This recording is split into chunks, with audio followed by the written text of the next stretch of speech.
Aujourd'hui, avec le pasteur Joseph Prince, aujourd'hui je veux vous partager une chose qui je crois vous apportera une bénédiction. Une des façons dont Dieu m'enseigne est à travers la comparaison et l'opposition. Vous verrez que j'en parle beaucoup dans mon ministère. Comme la loi exige, la grâce pourvoit. Et cela aide les gens à comprendre. La loi exige, la grâce pourvoit. Et l'une des révélations que beaucoup d'entre vous m'ont entendu partager est comment Dieu a mis deux chapitres ensemble, côte à côte, en juxtaposition, pour comparer et opposer. Par exemple, dans Jean 3 et 4, vous avez Nicodème dans Jean 3, l'histoire de Nicodème. Dans Jean 4, vous avez l'histoire de la femme samaritaine. Jésus près du puits, vous vous en souvenez? Donc, encore une fois, en juxtaposition, côte à côte, comparons et opposons. Nous avons des leçons à en tirer. Et vous saurez ce qui rend Jésus satisfait. Vous saurez comment marcher avec lui. Vous saurez ce qu'il recherche. Dans Jean 3, il y a Nicodème. Lisons l'histoire. Mais il y eut un homme d'entre les pharisiens nommé Nicodème, un chef des Juifs. Lorsque la Bible dit qu'il est pharisien puis chef, cela indique qu'il est la crème de la crème. Il est le meilleur des pharisiens. Il appartient au Sanhédrin. En fait, plus tard, Jésus dit « Tu es le docteur d'Israël et tu ne sais pas ces choses ». Le mot ici est « Tu es le docteur », pas un, mais l'article définit le. Donc, il est un pharisien d'entre les pharisiens. Une personne de stature, pas un simple pharisien. Donc, cet homme vint voir Jésus de nuit. Il avait honte que ses collègues et les personnes le voient en compagnie de Jésus. C'est évident que Jésus suscite en lui une soif pour quelque chose de plus. Nous parlons d'un érudit, un homme de savoir, versé dans la Torah, les lois, dans la littérature rabbinique. De nos jours, il serait considéré comme un étudiant diplômé de Harvard. Mais la chose est que il y avait une fin en cet homme. Il vint à Jésus. Dans Jean 4, c'était une femme samaritaine. Procédons à la comparaison. Dans Jean 3, il y a Nicodème, un homme. Jean 4, il y a une femme. Opposition.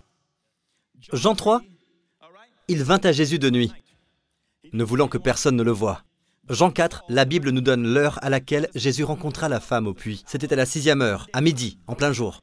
Donc si vous regardez attentivement à Jean 3 et Jean 4, vous voyez que Jésus est à l'aise avec la femme samaritaine. Mais avec le théologien Nicodème, en fait, Jésus le réprimande. Savez-vous comment il aborda Jésus? Regardez le verset 2. Il vint à Jésus et ses premières paroles étaient « Rabbi, nous savons ». Ils savent toujours tout. Ils ne viennent jamais en disant « Je dois savoir comment, je dois apprendre ». Mais ils viennent toujours en disant « Nous savons que la grâce vient de Dieu, pasteur Prince, mais nous savons, nous savons ». Et pourtant Jésus dit « Tu dois naître de nouveau ». Tout te concernant, tout ce que tu as appris, doit littéralement naître de nouveau. Oh, comme cela a dû briser son ego, comme cela a dû l'humilier. Mais beaucoup d'entre nous ont besoin d'être humiliés afin de recevoir la grâce, car plus nous sommes fiers et moins la grâce coule en nous. Tout comme l'eau coule aux endroits les plus bas, Dieu donne la grâce aux plus petits, aux humbles. Vous me suivez? Dans Jean 3, Jésus corrige un docteur d'Israël. Mais dans Jean 4, Jésus expose le péché de la femme, non en jugement, mais avec amour. Je vais un peu vite, mais voyons ce que Jésus a fait. Jean chapitre 4. Il quitta la Judée. N'oubliez pas, pourquoi a-t-il quitté la Judée? Ils l'ont rejeté, et il retourna en Galilée. Comme il faisait qu'il passa par la Samarie. Il arriva dans une ville de Samarie, nommée Sychar, près du champ que Jacob avait donné à Joseph, son fils. Et Jésus s'assit au bord du puits et attendit la femme. Et elle vint puiser de l'eau, à midi, en plein soleil. La plupart des femmes ne viendraient pas à cette heure-là. Il fait très chaud en Israël, à midi, pour la plus grande partie de l'année. La plupart des femmes venaient le matin lorsqu'il fait encore frais pour puiser l'eau. Elles sont nombreuses à venir à cette heure-là. Mais elle vint seule, à midi, sachant qu'il n'y aurait personne là-bas.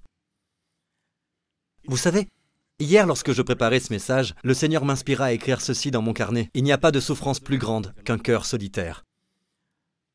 Un cœur solitaire ne veut pas dire que vous n'êtes pas marié ou que vous n'avez pas de partenaire. Vous pouvez avoir un partenaire et être marié et avoir quand même un cœur solitaire. Certains parmi vous le vivent déjà. La solitude n'est pas une question de présence ou d'absence d'un être à vos côtés. La solitude est un état de cœur qui est vide. Et le Seigneur dit qu'il n'y a pas de souffrance plus grande qu'un cœur solitaire.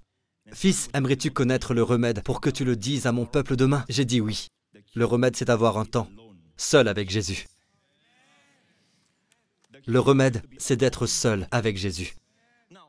Ce qui veut dire que la solitude et avoir un temps seul sont différents. Jésus veut avoir du temps seul avec vous. Le remède d'un cœur solitaire est d'être seul avec Jésus. En fait, Dieu a orchestré cette rencontre de telle façon que même les disciples de Jésus n'étaient pas là. Ils étaient partis.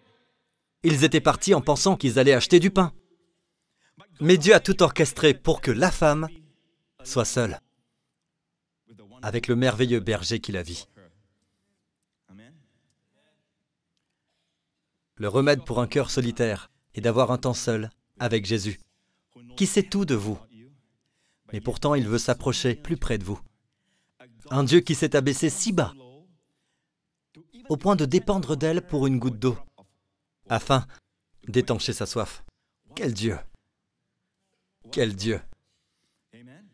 Jésus lui dit, « Donne-moi à boire. » Et elle dit, « Comment toi, qui es juif, me demandes-tu à boire, à moi qui suis une femme samaritaine ?» Jésus lui répondit, « Si tu connaissais qui est celui qui te parle, et qui est celui qui te dit, « Donne-moi à boire », tu lui aurais toi-même demandé à boire, et il t'aurait donné de l'eau vive. « Seigneur, lui dit la femme, tu n'as rien pour puiser et le puits est profond. D'où aurais-tu donc cette eau vive ?» Jésus lui répondit, « Quiconque boit de cette eau aura encore soif. » Rappelez-vous, plus tard nous découvrirons qu'elle a eu 5 maris. Donc croyez-vous que Jésus parlait de l'eau? Lorsque tu bois de cette eau, tu auras encore soif. Évidemment, il est en train de parler de sa quête d'amour, sa soif du vrai amour.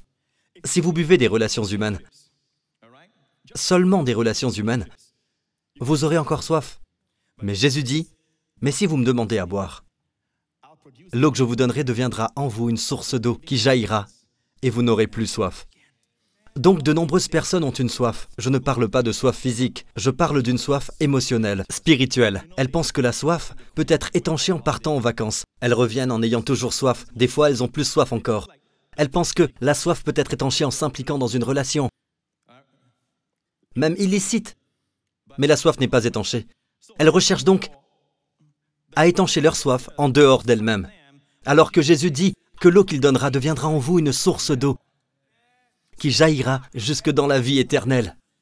Êtes-vous à l'écoute? Lorsque vous êtes seul avec Jésus, je peux vous dire à plusieurs reprises, vous ressentez quelque chose qui coule de l'intérieur. Et lorsque vous rencontrez des personnes, vous parlez et les personnes sont rafraîchies, les personnes sont bénies, les personnes reçoivent de l'aide, elles aiment être en votre compagnie. Cette femme se souciait simplement de sa cruche d'eau.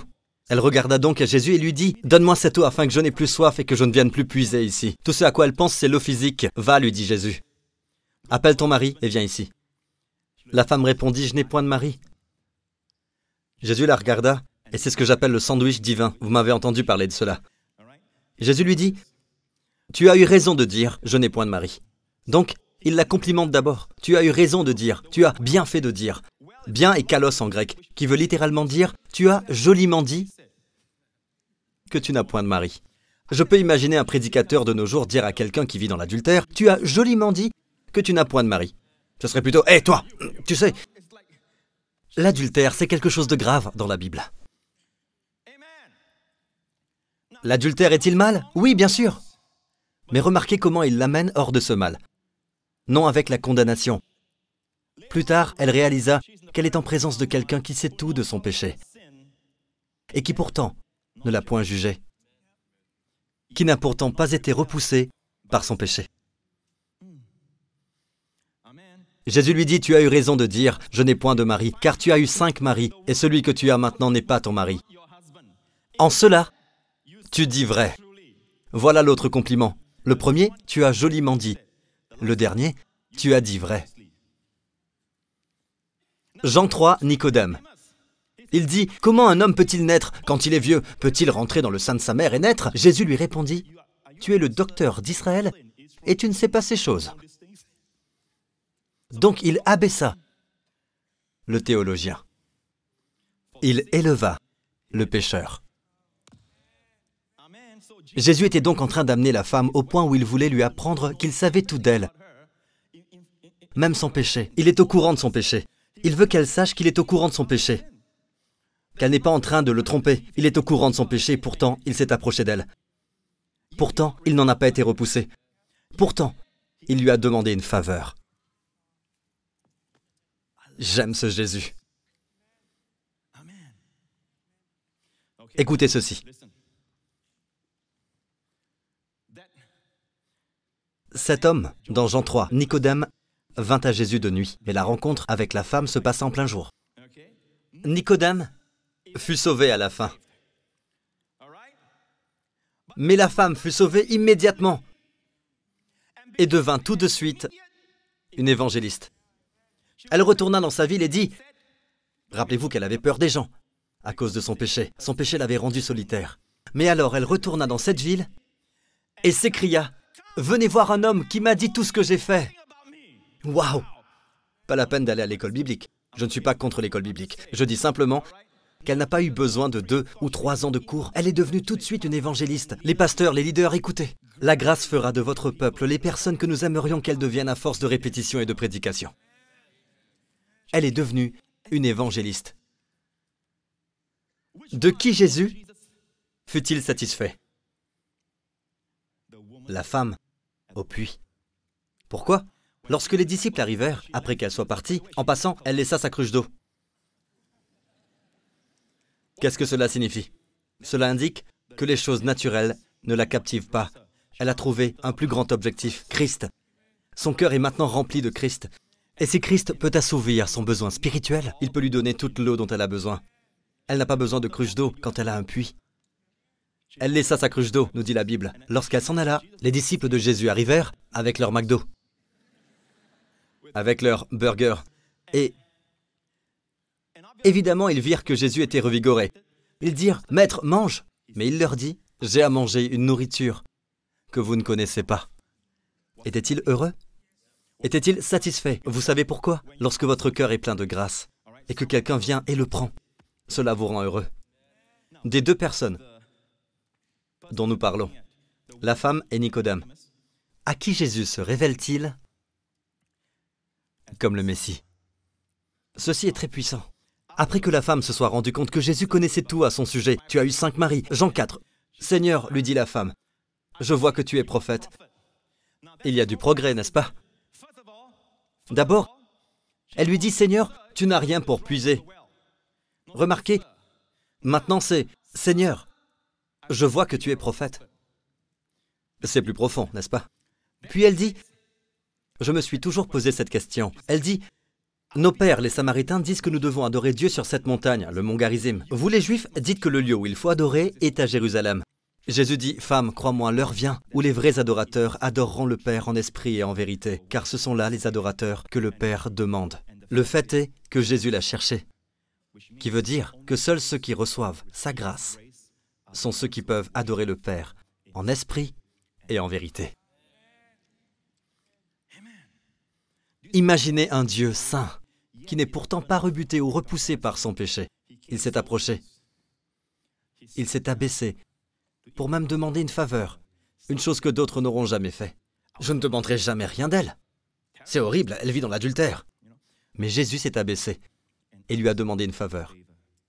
Et cela a changé sa vie.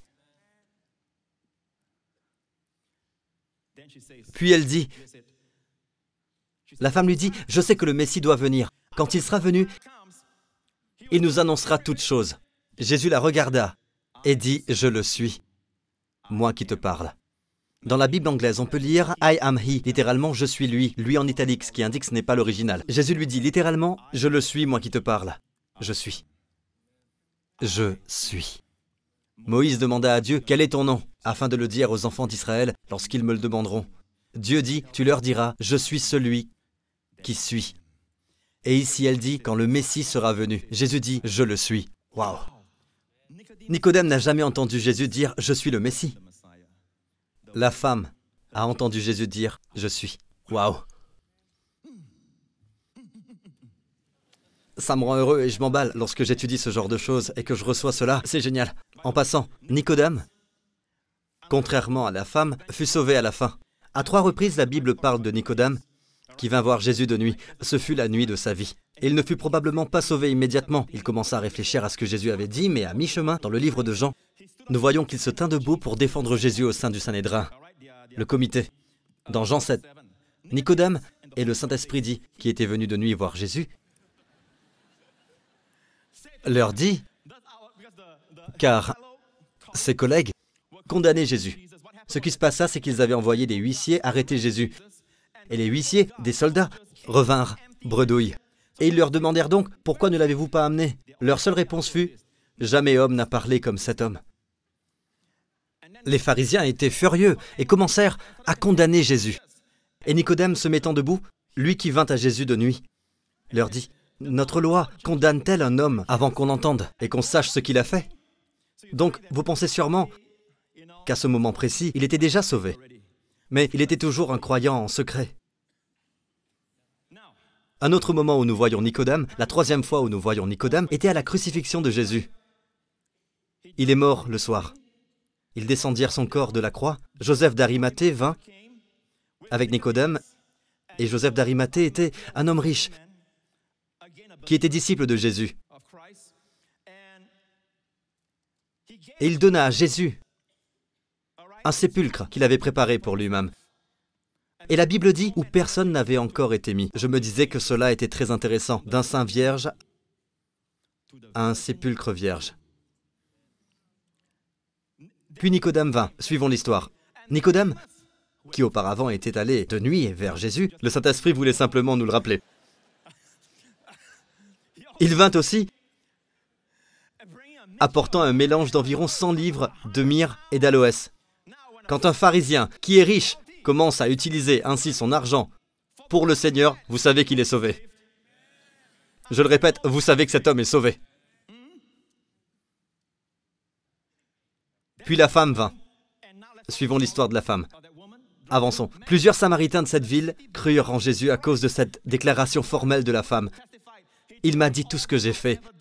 Aussi, quand les Samaritains vinrent le trouver, ils le prièrent de rester auprès d'eux. Et il resta là 2 jours. Nous arrivons à la fin. Je me demande aujourd'hui combien parmi vous seraient prêts à venir à Dieu en exprimant votre besoin, avec votre péché, et sachant qu'il n'en sera pas repoussé. C'est pour cette raison qu'il est venu. Mais si vous venez et dites « Non, non, non, non, je n'étais pas inquiet, j'étais juste préoccupé. » Non, je n'étais pas furieux. Je travaillais juste ma voix. Non, non, non. Je n'étais pas en colère contre vous. Je ne faisais que penser. Non, non, non. Nous sommes tellement sur la défensive. Pourquoi? Nous nous mettons sur la défensive car nous n'avons pas d'assurance que nos péchés sont pardonnés. C'est pour cela que nous sommes sur la défensive. Mais si je perds mon calme ce soir, Pasteur Prince, cela a été pardonné. Certaines personnes pensent que si vous croyez cela, vous êtes en train de leur donner une licence pour pécher. Mais Jésus dit autrement. Jésus croit que quand les personnes savent que leurs nombreux péchés ont été pardonnés, ils l'aimeront plus. Et cette femme est devenue une évangéliste immédiatement car elle savait que ses nombreux péchés ont été pardonnés. Je ne sais pas pour vous, mais il y a des moments où je désire être seul avec Jésus. Et quand vous êtes seul avec Jésus, réfléchissez un instant. Cet homme sait tout de moi. Mes prières n'ont pas besoin d'être parfaites. Je n'ai pas besoin d'avoir une bonne prononciation. Je n'ai pas besoin d'utiliser mon ancien français du temps des rois. Seigneur, et au vain vers toi en ce moment.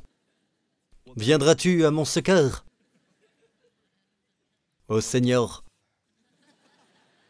aide-moi, aide-moi.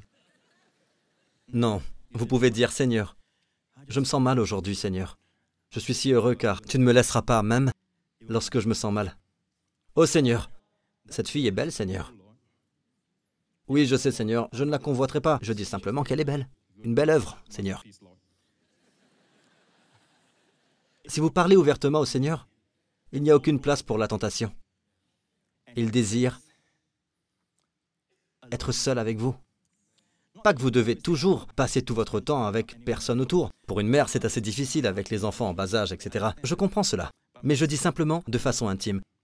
Sachez que cette personne vous connaît comme personne d'autre ne le peut. Amen. C'est notre Seigneur Jésus. Dites-le lui. Dites-le lui. Apprenez à lui parler. Apprenez à lui partager votre quotidien. Quand vous êtes en colère, dites-le lui. Lorsque vous êtes tenté, dites-le lui. Quand vous êtes triste, dites-le lui. Quand vous lui dites, plus tard dans la soirée ou peu importe, vous vous sentirez tout à coup rempli de paix, rempli de joie. Tout à coup, vous réaliserez qu'il fait bon de vivre. N'oubliez pas, c'est parce que Jésus vous a rempli de tout cela. Des fois, le problème persiste après quelques jours, mais continuez à lui parler. Mais quand la réponse arrive, souvent nous oublions que nous lui avons parlé. Donc, ferez-vous de lui votre meilleur ami. Pas seulement votre Seigneur et votre Sauveur, mais aussi un ami qui s'est abaissé très bas et qui dit « Donne-moi à boire ». Laissez tout le monde. Demandez-leur de partir afin qu'ils puissent avoir du temps seul avec vous. C'est notre Seigneur Jésus. Louez-le. Alléluia. Dans tout ce lieu, rappelez-vous, je n'ai pas besoin d'être physiquement près de vous. Écoutez, vous avez simplement besoin de Jésus. Et les enseignements ne disparaîtront pas. L'enseignement est de Dieu. Et l'enseignement est ce dont vous avez besoin. Vous n'avez pas besoin d'être dans les étoiles. Vous n'avez pas besoin d'être proche. Vous devez simplement recevoir la grâce là où vous êtes. Louez le Seigneur. Comme chacun de nous se prosterne, les yeux fermés. Ami, demande-toi, pourquoi ai-je si peur de venir à Dieu? Le diable veut que tu penses que Dieu te jugera. Aujourd'hui, nous avons partagé comment Jésus s'est approché de la femme, une pauvre femme samaritaine. Et il s'est abaissé si bas au point de dépendre d'elle pour avoir de l'eau afin d'étancher sa soif. Il parcourut un long chemin pour venir là où elle était. Il l'aima. Il parcourut un long chemin pour naître comme un bébé, sachant qu'il est né pour mourir sur la croix. Et quand il était sur la croix, l'ensemble de tout le plan d'amour de Dieu, d'avoir une famille, fut accompli. Dieu prit tous vos péchés, tout ce qui pourrait faire obstacle à votre communion avec Dieu. Dieu les a mis sur Jésus, afin que vous croyiez en Christ aujourd'hui. Il n'y a rien, aucun obstacle entre Dieu et vous. Tous vos péchés sont pardonnés, passé, présent et futur. Vous pouvez parler à Jésus comme à un ami. Il ne sera jamais repoussé par vous, ni par votre péché. Mais il vous aime et s'attend à ce que vous vous approchiez de lui. Si vous avez un quelconque besoin, remettez-le à sa pleine grâce. Si vous êtes ici aujourd'hui et n'avez jamais reçu Christ comme votre Sauveur et votre Seigneur, à n'importe quel moment, si votre cœur cessait de battre, avez-vous l'assurance que vos péchés ont été pardonnés? Que ce Dieu soit votre Père? Que le ciel soit votre demeure? Que cette terre soit simplement temporaire? Avez-vous l'assurance que vos péchés ont été pardonnés? Si la réponse est non, scellez cet accord aujourd'hui. Concluez l'affaire. Ne quittez pas ce lieu de la même façon que vous êtes arrivés ici. Dieu vous aime.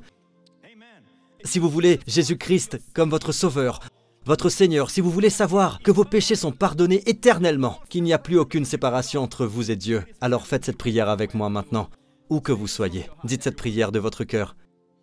Et tous ceux qui nous regardent, partout à travers le monde, dites Père Céleste, je te rends grâce pour le don de ton Fils, mon Seigneur Jésus-Christ, qui a quitté le ciel pour venir sur la terre, mourir pour moi. Dans son corps, il a porté mes péchés à la croix, toutes mes malédictions, tous mes jugements et toute ma condamnation. Il n'y a plus rien que je dois faire. Tout a été réglé pour l'éternité. Tu l'as ressuscité des morts. Jésus-Christ est mon Seigneur, mon Dieu, mon Sauveur, mon ami. Merci, Papa. Mes péchés sont pardonnés. Alléluia. Je suis grandement béni, comblé de grâce, profondément aimé. Amen. Louez Dieu. Alléluia. Peuple de Dieu, en cette nouvelle semaine, que Dieu vous bénisse et vous garde. Levez tous vos mains. Que le Seigneur vous bénisse durant cette semaine et que le Seigneur vous garde, vous préserve et vous protège, vous et vos bien-aimés, de tout accident, de toute maladie, de toute mauvaise personne, de toutes les puissances des ténèbres et du malin. Que le Seigneur fasse luire sa face sur vous, vous accorde sa grâce, que vous puissiez marcher dans la grâce surnaturelle de Dieu partout où vous irez. Que le Seigneur tourne sa face vers vous et votre famille et vous accorde le shalom, la paix. Gardez les yeux sur lui et un de ces jours, vous aurez encore tout nouveau et Jésus revient pour nous. Amen. Que Dieu vous bénisse, peuple de Dieu.